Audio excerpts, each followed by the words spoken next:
Hello mister Gyanilal Gupta, how you? अरे बड़ा लाल पियर पहन के टहरत हुए भाई। उसके ऊपर मत जाओ। सबसे पहले 2500, तुम्हारे 2500 रुपए का उधार। ये बाकी वाला है? 500 ज्यादा है, उसमें से 250-250 तुम दोनों टिप ले लेना। जियो से। और सुनो, करे कहाँ से इतना पैसा पागल कि पैसों दे देला से टिपो देता। नौकरिया फिर से लग गई का? नौकरी नहीं, छोकरी मिल गई है। छोकरी? छोकरी मिल गई है। दरअसल उस दिन जब तुम लोगों ने मुझे डांट कर भगाया, मैं बहुत मायूस था। मैं रोड पकड़ कर जा रहा था। अच्छा। जैसे ही गुप्ता रोड पकड़कर गुप्ता चौराहे पर पहुंचा तो मैं टर्न मारा गुप्ता गली में, और गुप्ता गली में गुप्ता निवास के पास एक खूबसूरत लौंडिया ने सीटी मारी। भाई लौंडिया खूबसूरत थी, मैं ऊपर छत पर गया, वो मुझसे लिपट गई। उसने कहा तुम्हारी खूबसूरती पर, तुम्हारी गबरू जवानी पर मैं मर रही हूँ, तुमसे मोहब्बत करना चाहती हूँ।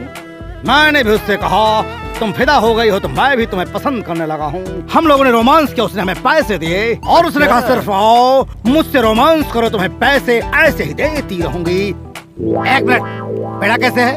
300 रुपया किलो। 500 रुपए पकड़ो, 200 रुपए टिप रख लो और मुझे 1 किलो पेड़ा दो, मुझे बजरंग बली को चढ़ाना है। अरे तो टिप दे। Don't waste time, time is money, money is time, please जल्दी करो। अरे अंग्रेजी मत झाड़ देत है तो। ना तो लगा के उन्हें आवे। हेलो नौकर, तुम खड़े खड़े क्या देख रहे हो? के नौकर नौकर नहीं तो क्या मालिक बोलूंगा, गधे। बाल झड़ गए तुम्हारे पागल कहीं के।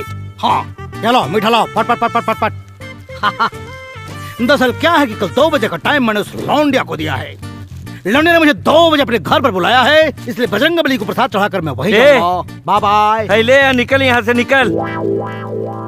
अंग्रेजी बोला था करे कौने ही छोकरी और लवंडिया के बात करत रहली। सुनला है का? ड्रेसवा बतावलस है। कौन एड्रेस? गुप्ता चौराहा, हाँ। गुप्ता रोड, हाँ। गुप्ता गली, हाँ। गुप्ता निवास। अरे तुम्हारे भदेली में चाटता।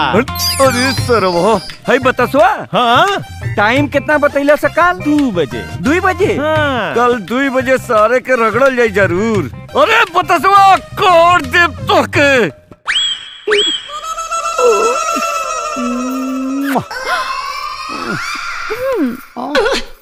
का स्वीट का हार्ट, भइल? स्वीटी कितना स्वीट से ओठ छोड़ के कहाँ लागल बड़ा। ए करे जा, तोरे बदन में जहाँ भी छुईला लागल रसगुल्ला टपकत हो। साची आई तो हर करे जा धलकाता है, इतनी तेज का है। आई लगता कि राहु के तू आ गई। राहु के तू?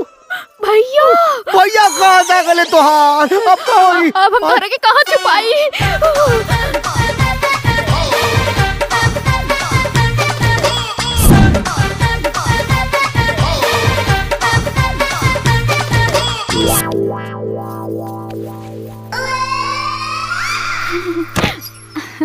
दरवाजा खोले में इतना टाइम? भैया के रहल? केहू ना भैया। नहीं कोनो मर्द के आवाज आवत रहल। मरद वो तो हम गाना गावत रही। गाना गावत रहलू? मर्द के आवाज में गाना गावत रहलू है? भैया तू हम पे अपन स्वीटी पे शक करेला? हाँ, बिल्कुल। अच्छा तो जा ढूंढ ला के ढूंढ मरद गए। बा।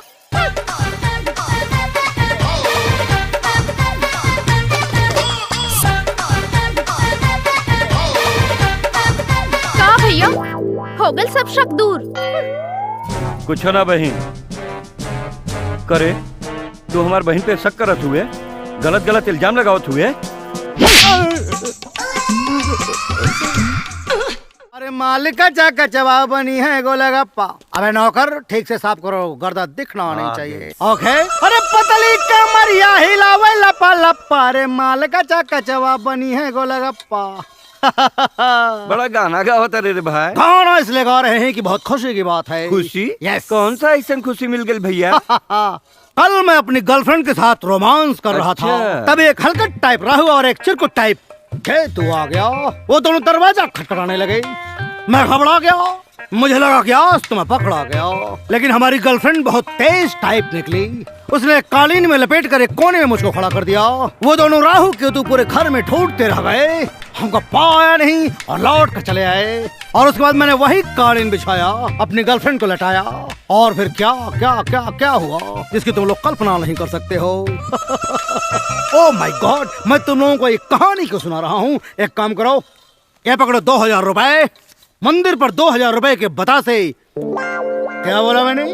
मंदिर पर 2000 रुपए के बतासे बंटवा देना मेरी राहु और केतु की शांति के लिए। मेरी गर्लफ्रेंड से मुझे कल 2 बजे मिलना है और मुझे उसके लिए लहंगा खरीदना है, इसलिए मैं जा रहा हूँ भूतनाथ की दुकान पर। ओके माय डार्लिंग, आई एम कमिंग। और मारा हमरा के बुझाइल राहु केतु के बा के सेठ। अब अहिनो कुछ बिगड़ा लाई बा। तू अपना बहन स्वीटी के बिया हमरा से कर द। कहीं बतसवा कुछ ऊपर नीचे कर देलस ना तो हम बिया नहीं करब। सारे 5 लीटर पेट्रोल के इंतजाम कर, काल जला के बतसवा के राख कर दे राख। ठीक है।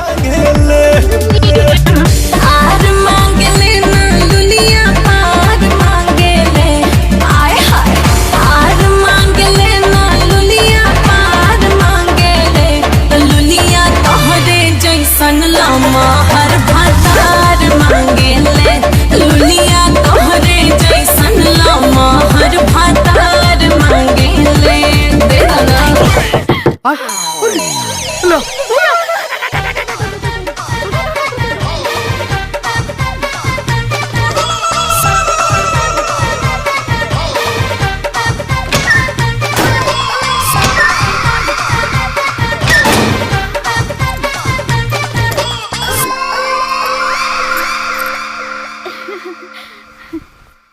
भैया चुप। का भेल भैया? ते चुप रह। घर में बहुत बुरी आत्मा घुसल है। अच्छा आत्मा? आज पेट्रोल छिड़क के हवन कराबो के जलाई, पक्का जलाई। नहीं भैया, ऐसा तो कुछ नहीं बा। बिल्कुल है, बहुत कुछ है। ई का कर? अरे जल्दी जल्दी छिड़क, जल्दी जल्दी छिड़क। नहीं भैया, जल्दी जल्दी छिड़क। तो के समझ में आवत हो? कुछ ना समझ में आवत हो। प्यार के भूत चढ़ला। मालिक माचिस मारी, जलाई जल्दी जलाई। ना भैया, जलाई से पर्दों में लगाई, पर्दों में। हाँ पूरा घर में आग लगा दी सेठ जी। वो में हाँ जलाई सेठ जी जलाई। अरे भैया सब कुछ जल के राख हो जाई। आज का भूत जल जाई। भैया तोहर कुल संपत्ति जल के राख हो जाई। का? बुतावा अरे बुता, जल्दी बुता। पकड़ पकड़। निकालो जल्दी।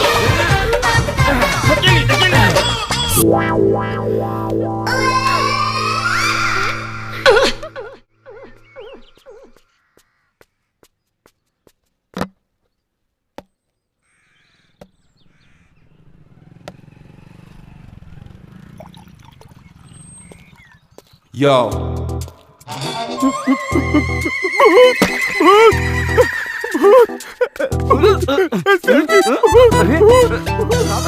हाँ मिस्टर ज्ञानीलाल गुप्ता।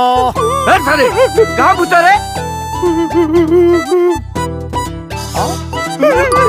भाई साहब भूत रे? अरे मैं बतासा हूँ, बतासा। अरे तू जिंदा कैसे बढ़े? आए? मुझे मर जाना चाहिए था क्या? न कहीं तुम लोग मेरी मौत की साजिश में तो नहीं लगे हो? न क्योंकि कल तुम्हारी ही तरह 2 गधे राहु केतु घर में आग लगाकर मुझे मारने की कोशिश कर रहे थे, लेकिन वो तो मैं बच गया। मेरी गर्लफ्रेंड खुदा की बनाई हुई नंबर 1 पीस है।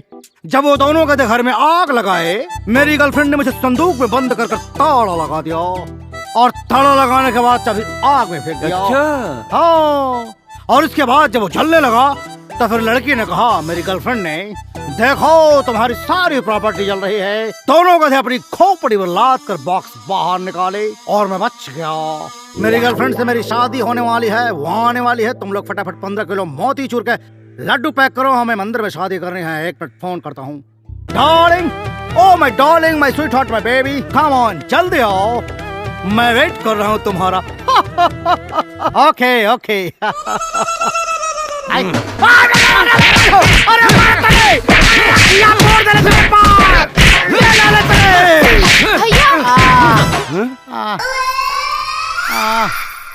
भैया स्वीटी मत मारा इनके। ए स्वीटी, हाँ अरे भाई तेरी बत्ती जला दे, कुछ लौकात बत्ती नहीं खे। बत्ती बत्ती। भुलाए गेल तोहार अंग्रेजी। अब सीख गईला भोजपुरी तू। सीख गए नी बाबू। है ना? अरे मेरी भाई हो। ठीक ना? ए स्वीटी, ए बचा ला हमके मार डरे कुलो। का हाल बना देले बा। छोड़ दे भैया इनके। कहे छोड़ दी? अरे का भैया हम इनका बच्चा के माई बने वाला बानी। ए भैया, ए ज्ञानी गुप्ता भैया, हमके जाए दा, हम जाते हैं लुधियाना। अरे बस सारे। कोई खेती वेती करब कुल भैया, छोड़ दे हमके जाए दा। कहीं ना जाके मैं ब्याह करके ही जाके पड़ी और कहीं। का करबा ब्याह करके? इतना पेल के मार देले हवा, आँख हो गए हवा अनहर। जितना लड़का बच्चा पैदा हुए सारे कुल अनहर पैदा हुए हैं। अब चाहे अनहर पैदा हो चाहे ढेबर पैदा हो, अच्छा तोके तो ब्याह कर ही के पड़ी ससुर। हमार का होई? तू मामा बन गया सारे। मामा चुप!